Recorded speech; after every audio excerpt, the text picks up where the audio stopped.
Creatures of the night, it's your girl Tati. I'm just gonna apologize about the lighting right now. I'm in a hotel room in Houston. This is my first time here in Houston. I'm here to see Bay. I cannot wait to see my dead man. I'll be seeing him later on tonight for Saturday. So there won't be any live stream for Collision since I'll be at The Undertaker's one dead man show, whatever the hell you call it. I don't give a damn. I just want to see my man. Rampage though was really, really good. If you missed it, I think you missed a really great episode. We had really great matches. It just felt like a better Rampage than what we've been getting as of late. We did start off with Matt Cardona versus Brian Keith, and this was a really great opener. Unfortunately, since Chris Jericho is related to this whole situation, he was on commentary. So every once in a while, he's letting everybody know that he's from New York. And since it's the holiday season, he's going to keep talking about this whole New York thing, how he's a New Yorker. He's wearing his New York caps, his I Love New York shirt, looking very touristy. And once the whole Final Battle pay-per-view was over, he's going to go back to letting everyone know that he's from Winnipeg, you idiot. So I'm annoyed. I'm really, really annoyed with the whole Chris Jericho thing. However, Matt Cardona, this is what, how many matches has he actually had in AEW? I remember the one that he did with Adam Copeland. I don't think he's ever had any other matches in AEW. This was really, really great. And this was one of those matches where I was like, finally, we're actually going to see Brian Keith, and I feel like we have barely seen much of Brian Keith in AEW. Something about that, him joining this whole Chris Jericho thing rather than him being the bounty hunter, like how I know him to be, or a lot of other people know him to be, especially in the indie scene, or people who live in Texas who've gotten a chance to see him being the bounty hunter. It's really different. It's pretty much night and day, and I felt like this is the biggest match that I've seen Brian Keith in. And I really enjoyed this. And to be honest, Matt Cardona, you can come on over here and there if you would like. Now, we're full, but if you're going to make a little guest appearance, they have a little match or two to spice things up in the ring with some of these guys in AEW, then come on over. I'm cool with it. Now, Matt Cardona ends up taking the win, which I was expecting. He's having a match with Chris Jericho next Friday at the Final Battle pay-per-view. He needs to have a win, and I think it was a really great win against a really great opponent like Brian Keith.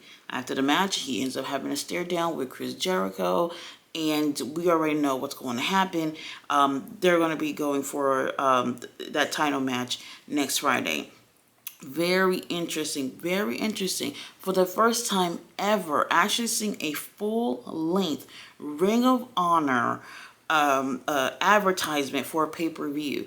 And this is something that I've complained about consistently since the very beginning, is why they never advertise Ring of Honor, the fucking app, and even the pay-per-views. And finally, they actually did that, where they actually showed the card and everything, and about the venue and all that stuff. And I was just like, wait a minute, what dimension am I in?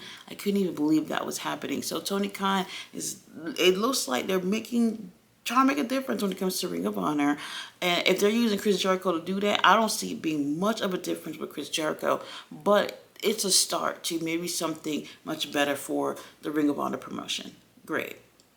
Now, before our next match, we do have Harley Cameron, who is singing the 12 Days of AEW Christmas song.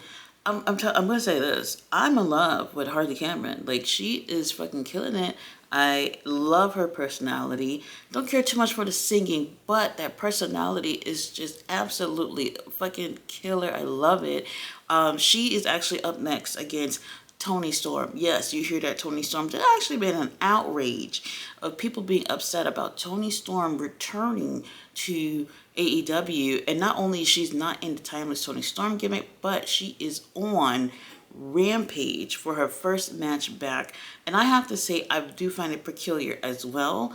I don't know if I would say this is them starting from the beginning with her, if that makes sense. I have no clue. Personally, if it were me, if it was my company and I was running things, I would not have put her on Rampage. But then again, you want to get more eyes on Rampage, so putting bigger stars on there does make sense as well. But for Toni Storm and what she's accomplished this year, I would not have her debut match on Rampage.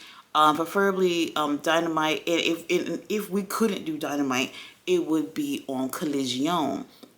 While I did enjoy this match, my eyes were mostly on Harley Cameron. Harley Cameron has improved tremendously, and it is amazing to see. Harley Cameron, what we saw earlier this year, even earlier this summer, like when I went to all those tapings and shows that they did this summer in Texas, Harley was just like, I see you doing something. I see you trying.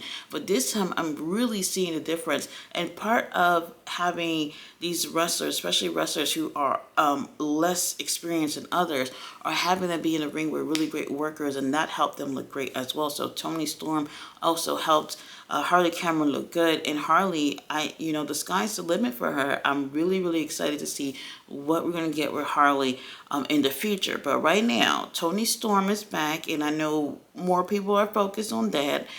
She ends up taking the win, and I'm cool with it. I do really miss the timeless Toni Storm gimmick. I really feel like there was more to do with it. And even if it seemed like they hit a corner with that, they could have probably changed things up and move it to like from the 1920s to the 1940s or 60s or something. Like they could have did something like that to keep revamping it, and unfortunately they haven't. However, still a great match, a return match for Toni Storm, and a really great match for Harley Cameron. Up next, we do have Brody King, who's doing a promo on Commander. He's going to whoop his ass in the Continental Classic. I think that match is tomorrow night for Collision. After this, we have our girl Deonna Purrazzo versus Shaja McKenzie. Shaja, I think I can only remember her being on AEW one time. She's an Australian wrestler. She's really, really great. This was a squash situation, and I'm just going to take it for whatever it is. And in hopes that we're going to see better things with Deonna in the future, the very near future at that. So we'll see what ends up happening with that. It's okay. It's a nice little, I guess, little intermission of the show. I do wish we got a chance to see a little bit more. Maybe just 5 minutes. It didn't even have to be a squash. 5 minutes would have been great. We do get Sasha again tomorrow night for Collision. She's going against Toni Storm, and I'm hoping that's not going to be a squash. After this, we have Statlander, who's backstage, who cannot wait for her opportunity to go for the TBS title. I'm just going to be honest. Since they removed Camille from the story, I feel like things have died down with Chris and CEO for some reason. I'm not sure what's going on with that. Yeah, the other day, they did have that little thing that they did backstage with them pretty much being interviewed or whatnot, where CEO had that really distracting little outfit on.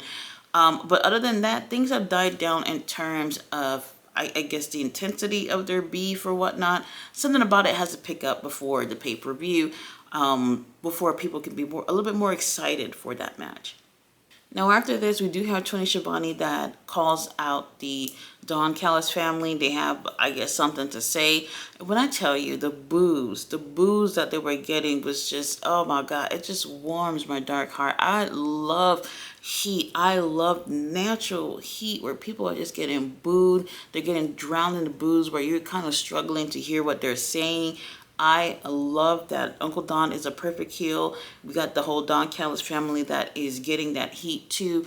Takeshita is there. Lance Archer is there. Our boy Kyle Fletcher is there with the stormy cloud rainy glasses, whatever the hell those were. Kyle Fletcher's letting y'all know that he's the fashion queen of AEW, and honestly, I'm digging the looks he's been having lately, especially ever since he had the little Britney moment and shaved his head in the ring.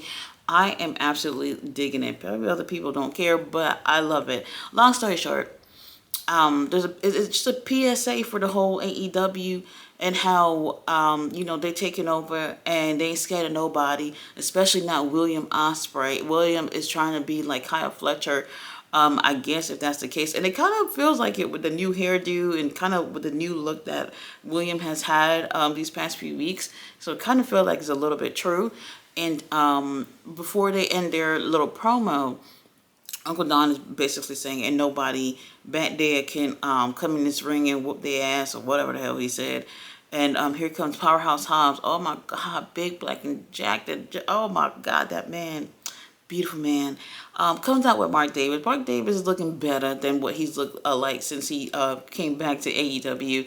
They have an amazing main event where I felt like this is the first time we've seen Lance Archer really doing something serious in AEW. I was just like, instead of him being constantly in squash matches, he's actually doing something of importance. And I actually really liked him here in this ring. In this ring, and I'm just like, okay, chemistry is great with Don Callis' family. The chemistry is great with Powerhouse Hobbs and Mark Davis. Even though I don't want them to be together, I really want Powerhouse Hobbs to be with the Hurt Syndicate. We'll see about that. I don't know if we're going to get that anytime soon. But right now, Powerhouse Hobbs is definitely giving that baby face energy that I think AEW is looking for right now.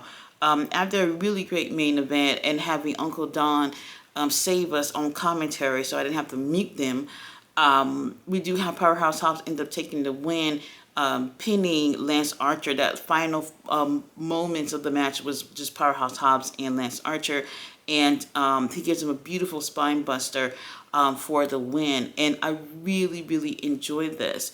Now, after this, Powerhouse Hobbs put his fingers where they don't belong and takes the international title, and he's holding it up. Now Takesha is just like, bitch, that's my title. He goes on in there to go get the title from him, but then Hobbs snatches him up and gives him a spine buster too. And that's it. That's all we have tonight. Really great show. I enjoyed the vibe of the show. It was really great. I hate that AEW, they only post like snippets of the matches on YouTube. I guess that's to encourage people to watch the full show or whatever. But I think this is going to be different with Max coming on January 1st. So now people don't have to just go to YouTube to see little snippets of the show. You know, you have your little subscription with Max, and then once the show is over, you can just go back and watch the full-length show or just the full-length matches without having to see just a couple of minutes of each match. And sometimes the fun little things in between those matches, they don't even post. Like the Harley Cameron little music video thing that she did today, they didn't even post that on YouTube. But I was like, man, that was actually pretty great. I wanted to go back and see that. You know, I think that they need to do a little bit more when it comes to the social media outreach and what they're putting out there. But like I said, with Max coming on, I think that's going to be, they're going to have a little bit of a different approach, and watching AEW is going to be more accessible with their finally being on an app, and that I can't wait for. Guys, thanks so much for watching my review. I will be back tomorrow, well, Sunday, with a review on Collision, since, you know, I'm going to be at Bay's show and I'm not going to really have time to watch it as it's airing. But once I get back, I'll be able to watch that and do the review sometime in the morning, maybe in the afternoon. Yeah, I am so excited for tomorrow night. Get to have Bay in my arms once again. Once I get my little picture and all that shit, I will post it so I can show it off to everyone that I got to spend a moment with my dead man. And yes, I am actually sitting front row, first seat at this show. And where else would I be sitting? I could be sitting on the stage, but then again, I'm not part of the show. Guys, thanks so much for watching my review. I will see you guys tomorrow for the review on Collision. See you guys then.